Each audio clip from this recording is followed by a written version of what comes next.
বৃহত্তর সুন্নি জোট সারা দেশে নিম্নোক্ত কর্মসূচি ঘোষণা করছে। আংশিক 15 নভেম্বর 25 চট্টগ্রামে জনসভা, 22 নভেম্বর 25 নারায়ণগঞ্জে জনসভা, 29 নভেম্বর 25 কুমিল্লাতে জনসভা, 6 ডিসেম্বর হবিগঞ্জে জনসভা, 20 ডিসেম্বর 25 ঢাকা সরোয়ার্দী উদ্যানে মহাসমাবেশের আয়োজন করা। ধন্যবাদ সবাইকে।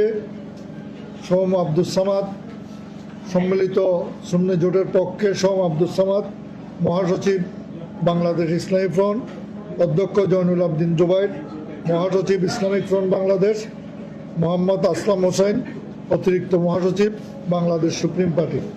ধন্যবাদ সবাইকে। আসসালামু আলাইকুম রহমতুল্লাহ।